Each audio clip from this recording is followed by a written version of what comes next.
சூரத்து ஷம்ஸ் அத்தியாயம் 91 சூரியன். திருக்குர்ஆனின் 91வது அத்தியாயம் அஷ்-ஷம்ஸ் அத்தியாயம் ஆகும். நபி ஸல்லல்லாஹு அலைஹி வஸல்லம் அவர்கள் மக்காவிலிருந்து மதீனாவிற்கு புலம்பெயர்ந்து ஹிஜ்ரத் செல்வதற்கு முன்னர் அருளப்பெற்ற மக்கி அத்தியாயமாகும் இது. இதில் 15 வசனங்கள் இடம்பெற்றுள்ளன. அளவில்லா அருளாளன் நிகரில்லா அன்புடையோன் அல்லாஹ்வின் திருப்பெயரால் சூரியன் மீதும் அதன் ஒளி மீதும் ஆணையாக, அதை அடுத்து வரும் சந்திரன் மீது ஆணையாக, அதை நன்கு வெளிப்படுத்தும் பகல் மீது ஆணையாக, அதை மறைக்கும் இரவு மீது ஆணையாக, வான் மீதும் அதை நிறுவியவன் மீதும் ஆணையாக, பூமி மீதும் அதை விரித்தவன் மீதும் ஆணையாக, ஆன்மா மீதும் அதை சீரமைத்தவன் மீதும் ஆணையாக, பின்னர் அதன் பாவம் குறித்தும் அதன் இறை அச்சம் குறித்தும் அதற்கு அறிவித்தானே அவன் மீதும் ஆணையாக, அந்த ஆன்மாதனை தூய்மைப்படுத்தியவர் வென்றுவிட்டார், அதை மாசுபடுத்தியவர் தோற்றுவிட்டார். இங்கு உயர்ந்தோன் அல்லாஹ் முதலாவது வசனத்தில் சூரியன் மீதும் அதன் ஒளி மீதும் ஆணையாக என்று கூறுகின்றான். சூரிய ஒளி மீது ஆணையாக. இங்கு அதன் ஒளி என்பதை குறிக்க லுஹ என்னும் சொற்றொடர் மூலத்தில் ஆளப்பட்டுள்ளது.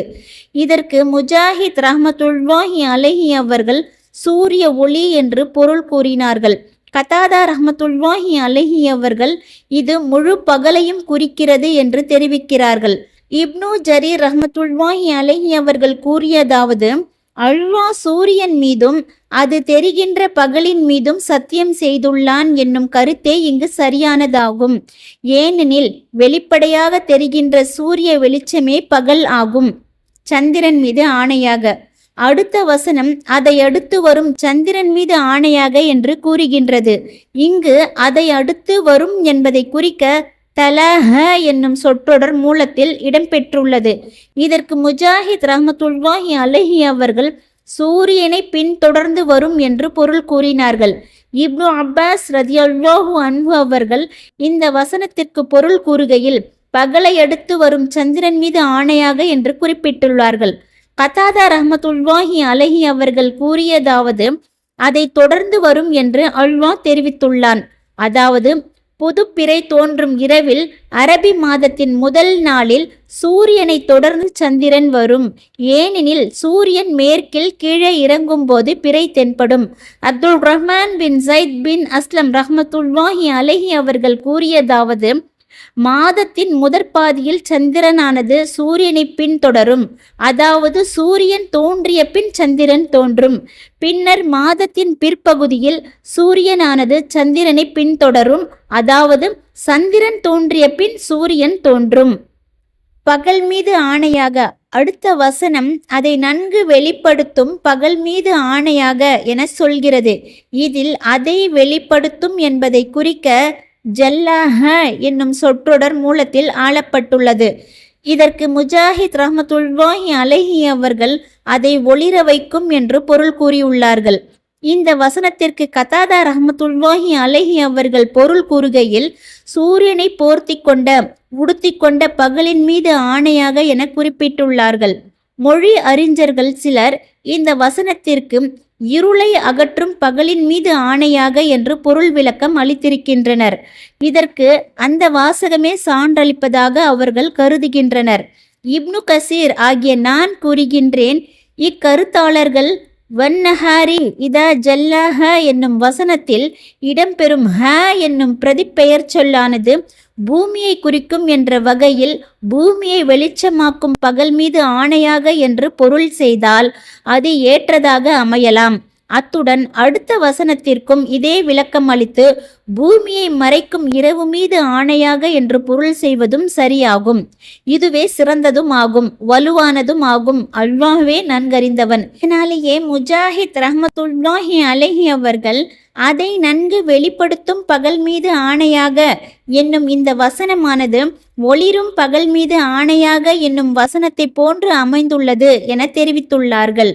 ஆனால் இப்னு ஜரீர் ரஹ்மத்துல்லாஹி அலைஹி அவர்களோ மேற்கண்ட வசனங்களில் இடம்பெற்றுள்ள ஹ என்னும் பிரதிப்பெயர் சொல் அனைத்தும் சூரியனையே குறிக்கிறது. ஏனெனில் சூரியனை பற்றியே இங்கு குறிப்பிடப்பட்டு வருகிறது என்னும் கருத்தையே தேர்ந்தெடுத்துள்ளார்கள். இரவு மீது ஆணையாக. அடுத்த வசனத்தில் அதை மறைக்கும் இரவு மீது ஆணையாக என்று அல்லாஹ் சத்தியமிடுகின்றான். அதாவது சூரியன் மறையும் போது அதை இரவு மூடிக்கொள்கின்றது, எனவே வான்வெளி இருளடைகிறது என்று இந்த வசனத்திற்கு அறிஞர்கள் விளக்கம் அளிக்கின்றனர். பகியா பின் அல் வலீத் ரஹ்மத்துல்லாஹி அலைஹி அவர்கள் கூறியதாவது, இரவு நேரம் வரும்போது என் மகத்தான படைப்பாகிய என் அடியார்கள் இருளால் மூடப்பட்டு விட்டார்கள். அப்பொழுது இரவு இருட்டு அஞ்சப்படுகிறது. ஆனால் அந்த இரவை படைத்தவனே அஞ்சப்படுவதற்கு மிகவும் பொருத்தமானவன் என்று கூறுகின்றான். வான் மீது ஆணையாக. அடுத்த வசனம் வான் மீதும் அதை நிறுவியவன் மீதும் ஆணையாக என்று தெரிவிக்கின்றது. இந்த வசனத்தில் அதை நிறுவியவன் என்பதை குறிக்க ம பனஹ என்னும் சொற்றொடர் ஆளப்பட்டுள்ளது. இதில் உள்ள ம என்னும் இணை இடைச்சொல்லானது அதற்கு பின்னால் வரும் வினைச்சொல்லை கருத்தளவில் வேர் சொல்லாக திரிபுர செய்யக்கூடியதாக இருக்கலாம். இதன்படி வானத்தின் மீதும் அதனுடைய கட்டமைப்பின் மீதும் ஆணையாக என்று பொருள் விரியும். இது கதாதா ரஹ்மத்துல்லாஹி அலைஹி அவர்களின் கருத்தாகும். அல்லது அந்த ம என்னும் சொல் உயர்திணையை குறிக்கும் தழுவியல் மறுபெயரான மண் என்னும் சொல்லின் பொருளை கொண்டிருக்கலாம். இதன்படி வானத்தின் மீதும் அதை நிறுவியவன் மீதும் ஆணையாக என்று பொருள் அமையும். இவ்விரு பொருட்களுமே ஒன்றுக்கொன்று சம்பந்தப்பட்டவையே ஆகும். அடுத்து இங்கு நிறுவினான் என்பதை குறிக்க பனா என்னும் வினைச்சொல் மூலத்தில் ஆளப்பட்டுள்ளது. இதன் வேர் சொல்லான அல் பினா என்பதற்கு உயரத்தில் நிறுவுதல் என்று பொருள். இதையே மற்றொரு வசனத்தில் நாம் வானத்தை நமது வல்லமையால் நிறுவினோம், நிச்சயமாக நாம் தான் அதை விரிவுபடுத்தியோர் ஆவோம் என்று உயர்ந்தோன் அல்லாஹ் குறிப்பிடுகின்றான். பூமி மீது ஆணையாக. அடுத்த வசனம் பூமி மீதும் அதை விரித்தவன் மீதும் ஆணையாக என்று கூறுகிறது. இங்கு விரித்தான் என்பதை குறிக்க தஹ என்னும் சொல் மூலத்தில் ஆளப்பட்டுள்ளது. இதற்கு முஜாஹித் அவர்கள் விரிவாக்கினான் என்றே பொருள் கூறினார்கள். இப்னு அப்பாஸ் அவர்கள் பூமியில் படைத்தான் என்று பொருள் கூறினார்கள். மற்றொரு அறிவிப்பில் இச்சொல்லுக்கு முஜாஹித், கதாதா, லஹக் ஆகியோர் விரித்தான் என்றே பொருள் கூறியுள்ளனர். இதுவே மிகவும் பிரபலமான கூற்றாகும். திருக்குர்ஆன் விரிவுரை அறிஞர்களில் அதிகமானோர் இக்கருத்தையே கொண்டுள்ளனர். இதுவே மொழியியல் அறிஞர்களிடம் அறியப்பட்டதும் ஆகும்.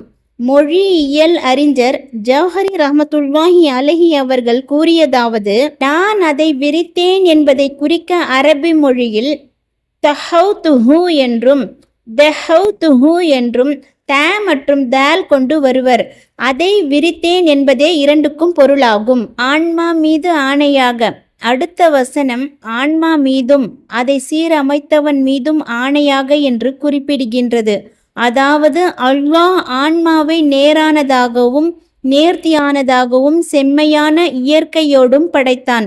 இதையே மற்றொரு வசனம் நபியே, உண்மை வழியில் நின்று இம்மார்க்கத்தை நோக்கி உமது முகத்தை திருப்புவீராக. எந்த இயற்கையோடு மனிதர்களை அல்லாஹ் படைத்துள்ளானோ அந்த இயற்கையான இறை மார்க்கத்தையே பின்பற்றுவீராக. அல்லாஹ்வின் படைப்பிற்கு மாற்றம் கிடையாது என்று விவரிக்கின்றது. அல்லாஹ்வின் தூதர் ஸல்லல்லாஹு அலைஹி வஸல்லம் அவர்கள் எல்லா குழந்தைகளும் இயற்கையின் மார்க்கத்தில்தான் பிறக்கின்றன என்று கூறியுள்ளார்கள். சஹீஹ் முஸ்லிமில் இடம்பெற்றுள்ள ஹதீஸ் ஒன்றில் நபி ஸல்லல்லாஹு அலைஹி வஸல்லம் அவர்கள் கூறியுள்ளார்கள், அல்லாஹ் கூறுகின்றான், நான் என் அடியார்கள் அனைவரையும் இயற்கையிலேயே உண்மை வழி நின்றவர்களாகவே படைத்தேன். ஆயினும் அவர்களிடம் ஷைத்தான்கள் வந்து அவர்களின் இயற்கை நெறியிலிருந்து அவர்களை பிறழச் செய்துவிட்டான். பாவம் புண்ணியம் குறித்த அறிவிப்பு. அடுத்த வசனம் பின்னர் அதன் பாவம் குறித்தும் அதன் இறை அச்சம் குறித்தும் அதற்கு அறிவித்தானோ அவன் மீதும் ஆணையாக என்று குறிப்பிடுகின்றது. அதாவது அல்லாஹ் அந்த ஆன்மாவுக்கு அதன் தீமை இன்னது, அதன் இரையச்சம் இன்னது என வழிகாட்டினான்.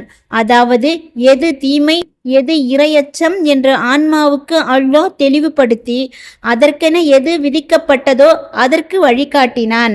இந்த வசனத்திற்கு இப்னு அப்பாஸ் ரதியல்லாஹு அன்ஹு அவர்கள் விளக்கம் அளிக்கையில், அல்லாஹ் ஆன்மாவுக்கு நன்மையையும் தீமையையும் தெளிவுபடுத்தினான் என்று குறிப்பிட்டார்கள். ஜயீத் பின் ஜுபைர் ரஹ்மத்துல்லாஹி அலைஹி அவர்கள் எது நன்மை எது தீமை என்று அல்லாஹ் ஆன்மாவுக்கு உணர்த்தினான் என்று விளக்கமளித்தார்கள். அப்துல் ரஹ்மான் பின் ஜைத் ரஹ்மத்துல்லாஹி அலைஹி அவர்கள் அல்லாஹ் அந்த ஆன்மாவுக்குள் அதன் தீமையையும் அதன் இறை அச்சத்தையும் அமைத்தான் என்று விளக்கம் கூறினார்கள்.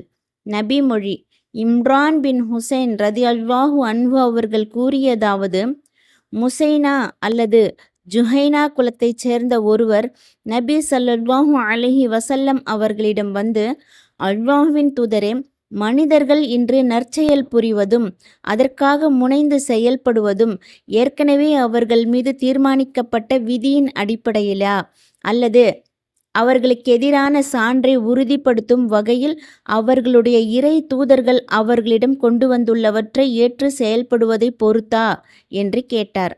அதற்கு அல்லாஹ்வின் தூதர் ஸல்லல்லாஹு அலைஹி வஸல்லம் அவர்கள், இல்லை, ஏற்கனவே அவர்கள் மீது தீர்மானிக்கப்பட்டு விட்ட விதியின் அடிப்படையில்தான் என்று பதிலளித்தார்கள். அப்பொழுது அந்த மனிதர், அவ்வாறாயின் நாங்கள் ஏன் நல்லறங்கள் புரிய வேண்டும் என்று வினவினார்.